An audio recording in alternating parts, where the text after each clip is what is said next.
Hello everyone, welcome back to day 2 of covering the LPL. Uh, we can hop straight into yesterday's results. Obviously, not good for me. um, if you guys tuned in yesterday, you would know that I was on the Thunder Talk and RNG. Both teams lost. Obviously, not ideal. Um, I watched them live and then I rewatched them again today. The Thunder Talk Gaming team just seems so bad, and I did have them projected to be the worst team in the league, but expected a little bit more fight. New just absolutely ran it down. He looked completely outclassed by Shanji. It was so disappointing. We obviously did expect Aki and Cream to be better than Frigid and Captain. That was the case. Puff and Southwind, they did look strong. I believe they got it was like a couple solo kills in the first game, and they had a lead. It vanished pretty quickly. So I think the kind of thought process on these games wasn't necessarily false, considering it kind of went as expected. Even though I did pick Thunder Talk, I did say that OMG was the rightful favorite. It was a little bit more of a gap than I expected. I was maybe expecting a third game at least. But that second game looked like Thunder Talk just completely fell apart. I'd really hope to see Thunder Talk swap out top laners. Maybe they'll give New another shot, but he looked so bad. Maybe it's just one series and you don't want to overreact off of that, but that one was really bad. As far as the kills go, yeah, I mean, Thunder Talk just seemed extremely tilted by the second game. They kind of ended it down, 22 deaths in 24 minutes. I mean, it was the bloodier of the two matchups, which is what I did expect. And then we can segue that into this FPX RNG game. This was an interesting series. Obviously was not expecting the FPX first game win. They did look a lot better than I expected. Of course, I pointed out as Xiaolahu and Bei Xuan. They did look like two best members of that team. LWX obviously getting pretty fed in the first game on the Jinx. But outside of that, wasn't much there for them. The second and third game was a little bit more like what I expected from the RNG side. Just kind of bleed them out, win through macro, gain gold leads through better positional play. And that is kind of what happened. Obviously, the third game with the pretty big, just kind of like giving up the dragons, letting them get the soul so easily. It just didn't look good for them. Going forward, I'm not too worried with RNG. I think they still just need to figure out some things with having the three-headed monster of Bin, Xiaohu, and Gala. It's going to take some getting used to not having Cryan, who was so willing to pick the TF, pick the Galio, play around the top in ADC. Having three carries is going to be something that will take some getting used to. Having the players getting used to taking a backseat if the matchups lend itself to do so. On the FPX side, they looked a little bit better than I expected. I didn't expect the cohesion to be there so early. Gory wasn't the best, but he wasn't necessarily expected to be that great. So going forward, I think FPX definitely will have some strong suits in the top jungle and AD. So I think that's what we can look forward to with those teams and garner from that. From the looking forward to the next slate today on the 11th is when the games happen. We have EDG, JDG, and then Anyone's Legend, formerly known as Rogue Warriors, going against LGD. Here are the odds with the EDG favored at minus 1,000. And then Rogue Warriors, Anyone's Legend, I guess I should start calling them, at minus 200.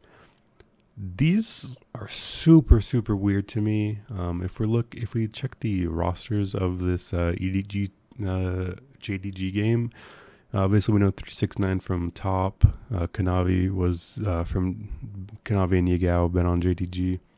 Missing from Team WE. Then LPC, I believe, was from the LDL. He was, I want to say, maybe like a backup for a Thunder Talk or something like that. So he's not the highest caliber of ADC. Then obviously going against the reigning world champions in EDG, who did not change anything. Same coach, same 5 players. Backup coach Clearlove still as well. But minus 1,000 is pretty insane, I think, here. I mean, we obviously know 369, one upper echelon top. Same for Kanavi Yagao and Missing. I think Missing is one of the better supports in all of the LPL. LPC is a notable weak spot. They do have Hope on the roster, which is the former EDG kind of secondary ADC. So I'm kind of surprised that LPC got the nod over Hope. But, I mean, this price is just crazy. It's definitely unbettable. I think you are going to be leaning EDG in DFS, but I wouldn't blame anybody for taking this shot with JDG. I mean, 369 and Kanavi definitely have carry ability. It's just whether or not we'll see it. I think Missing is a good player to pair up with Kanavi, and they can be proactive, do things on the map. But going against the former world champions that have not changed anything, I mean, we know Scout, Viper, Mako, JJ, Flandre, like we know these are all really solid players.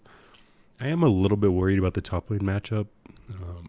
Although I was a fan of Flandre when he was back on Snake. I believe this was like 3 or 4 years ago by now. His kind of secondary, almost like island playstyle is a little worrisome, and it can lead to maybe some like top gaps where if JDG play heavily towards top side, they can get 369 pretty far ahead. I could see them going with like something like Jax and then making this a really weird split pushy game. Against probably EDG will just go back to the like Graves top probably for Flandre. Although I do expect EDG to get the job done, maybe making better trades elsewhere on the map for Scout and Viper. This is a really weird price. Not getting there betting wise. I'll take EDG 2-0 probably for the DFS. But this is a pretty interesting game, I think. It could be a lot closer than people realize. I do like this JDG roster going forward. I'd prefer if they played Hope, though. But that's about it for that one. Then obviously going forward, we have the Anyone's Legends against LGD, former Rogue Warriors roster. I believe this is the exact Rogue Warriors roster that ended last summer split 2021. And I was actually kind of impressed with them. I think maybe they could have used a little bit better of support. Although Chocho is not necessarily a problem. It's just an interesting thing where he's just like swapping between AD and support all the time. He's just kind of playing Phil. And I think it's hard to get a lot of consistency and kind of peak skill out of a player when they're asked to be different roles and different things. Obviously, Betty, former RNG player, Forge, I believe, was on Beachy. Memory's not helping me right now. And then obviously the rookies from ZTZ and Zhao. I like those rookies for Rogue Warriors in the top and jungle. I like the stability from the mid and AD. If you guys know me, you know that I love Anyone's Legend, I guess, formerly Rogue Warriors. I love these team. I love these players. They know how to make a game chaotic. They'll 5v5 at 3 minutes over Scuttle Crab. They'll 5v5 over Herald. They'll 5v5 over 3 ranged minions. They do not care. It makes for interesting games, a lot of coin flippy games. And that's when you look at their opponents. Fearness in the top lane, I believe he is the better option. Shadow is interesting. He looked kind of high and low last year. And then this is a renamed mid laner. This is actually Yi from Thunder Talk, former mid laner. And then Eric and Jin Zhao. I believe Eric was OMG's option for AD, if memory serves. So these are not good players, I think, on the LGD side. I do like Shadow, Fearness a little bit. I think they're worse. And if you're looking at it player to player, I know this is something I said with Thunder Talk yesterday, but I feel like Rogue Warriors have the better player in, I think, all 5 positions. But then again, when you look at the price, it's just hard to imagine Rogue Warriors being a favorite, considering how bad they've been for so long. Of course, this is a side that I will be going with. I'm just a sucker for Rogue Warriors. Well, if they're on the slate, I'll play them probably.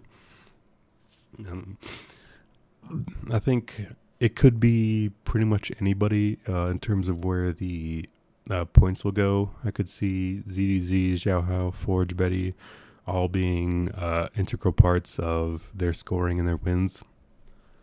For EDG, it's pretty much anyone but Flandre. I believe Flandre will be left on an island for this one.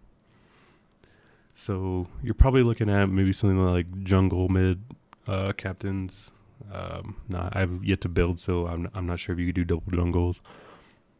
But I think if you're stacking, you're definitely probably going to be leaning the Anyone's Legend LGD side for game stacks. I think a lot like yesterday, we have 2 bottom 5 teams here battling it out between LGD and Rogue Warriors. And then for EDG and JDG, I think this is the top team and then I guess like top 7-ish team, but they're good players. So I believe the Rogue Warriors LGD game will be the bloodier one. It's not going to be a hot take necessarily. I think that'll reflect in ownership for sure. But unfortunately, it is just going to be probably a double favorites day for me. But I wouldn't necessarily disagree with anyone taking the shot on LGD, especially considering Rogue Warriors and how bad they can be. Or even JDG. I think this line is just completely mispriced. EDG are the deserved favorite, maybe like minus 300 or so. But these are quality players that the JDG side have. So there could be some upset there.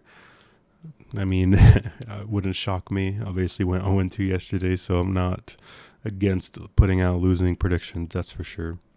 But for today, I'm leaning EDG, probably 2-0. Go with Rogue Warriors. I think they can pull off the 2-0 actually. I think we might see a little bit cleaner of a Rogue Warriors team here.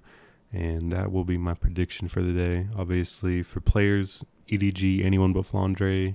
If you're going with on the JDG side, it'll probably be through the top side, 369 Kanavi Yagao. Maybe missing. LPC would probably be somebody I'd try to get not on the team. For Rogue Warriors, I think pretty much all 5 are an option. It's hard to tell where the things will go through. I think probably through the bottom side with Xiaohao probably focusing more with Forge and Betty Chocho. And then for LGD probably through top jungle. Obviously wouldn't be terrible to go with like mid and AD if they do end up getting kills, which is possible against Rogue Warriors. And that'll be it for me for today. Those are my predictions. Hopefully you guys got something out of this. I know that I'm enjoying making these so far. It's only day 2. But I do like having the format where I can kind of say whatever's coming to mind and really enjoy that. Looking forward to making more of these, get some more interesting games with... one thing I should mention is for... I believe there's, they don't have Forge in the player pool, which is so stupid. I'm just not sure what they're doing over there. I believe everyone else is fine. I know Flandre's priced as the backup, so maybe that'll force a little bit more Flandre. I'm still not seeing how you can play Flandre anyway, considering his kill participation is so low on this team. But I guess if you're playing Anyone's Legend anyway, you pretty much have to 4-stack without Forge, which is not ideal. I mean, it's just silly how that happens. But yeah, I believe 4-stacking Anyone's Legend and then going from there, probably your best bet. I think having majority from the second game definitely the move. Easy ways to get different though. I think maybe going with like a 3-3, hoping that the games are about even. You can get the right pieces. Not a bad idea in a 2-gamer. Obviously, last night in the Big 10K, the guy who won it had a 4-stack, 2-stack, and then a team slot against his 2-stack. Obviously, do not see that happening. I think that's pretty unoptimal, but obviously, it's something where you just take a risk, try to get different. And it was unique, and it did end up working. But that's not something that I plan on doing, especially with the way I play, which is just single entry. Try to get a couple spots that I like, and go from there. So thank you guys all for tuning in. Hopefully you got something from this, and I'll see you guys tomorrow.